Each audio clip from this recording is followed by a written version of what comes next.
Orwaki kendo ni Kenya koro nie lai mar pinje 9 mag Afrika mabiro chako chiwo yath mar sindan ne ji maonge kod ayaki mondo konygi e geng'o gamo tuono. Maendi en thieth ma oyangi kod riwruok mar thieth e piny mangima mabiro kelo lokruok maduong' e thieth mar ayaki. Yadhno ibiro chiw e yor sandan mar dweche 6 ma ikawo diriyo higa. Kaka Judith Omondi leronwa, migawo mar thieth oseyango ni gitimo ikruok mar chako chiwo yadhno ma nengone tek chakre dwe mar 6 higa manyien.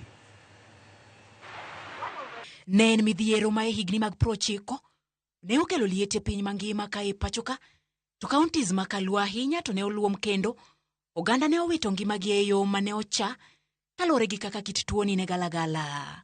Tuo mar ayaki kaka higni ne medo sudo, weche ne lokore kendo achaya gi akweda mane biro gi tuoni ne odok piny.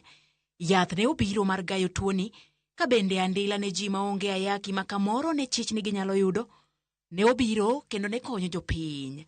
Nyaka sani fuong'ruok nyalo bedo kendo okang' mar kedo kod tuoni nyalo sudo nyime kalore gi yath mar sandan ma koro ibiro chuo diriyo e higa ne ji maonge kod ayaki mar gayo landruok mar tuoni. We have had oral pre-exposure prophylaxis which is given daily.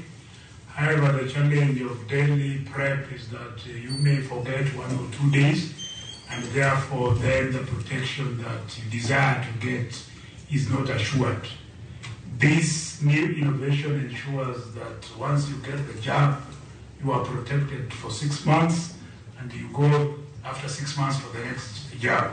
Yadhni opodh kod duol matayo thieth e piny mangima WHO, kendo e pacho ka ibiro chak chiwe chak higa manyien.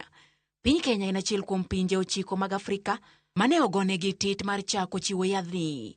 Yath mabiro kawo kar yath ma imuonyo kod ji maonge ayaki poni gin kod chich ni ginyalo yudo tuono. This drug is one of the medicines that have been approved for pre-exposure for HIV. As we sit here, it has been approved by the US FDA, that is Food and Drug Authority. It's been endorsed by WHO only 2 days ago, and it's given as an injection, and we expect to roll out in the first quarter of 2026. Pinje mamoko oriwo Eswatini, Lesotho, Mozambique, Nigeria, South Africa, Uganda, Zambia kod Zimbabwe. Bad migawo mar thieth mar NASCOP kata kamano koni nengo mar yudo sindan ni malo kendo ibiro mana yude ka okalo kuom sir mar Global Fund. The initial price is $28,000, which is, we are talking about 35 million Kenya shillings. So, if anything, if anyone wants to think it's an African drug, it's the other way around. The price of this product, as is not affordable to any African country. The reason why we are able to roll out is because of the multilateral mechanism, the Global Fund. E Kenya maromo ji milion 1.4 ni kod kute mag ayaki, kata malo 41 mag tuoche manyien ma igamo higa ka higa, gin rowere man piny mar higni 24. Judith Omondi, Ramogi TV. Jatend piny Kenya William Ruto koro gikone ne ochopo singo mane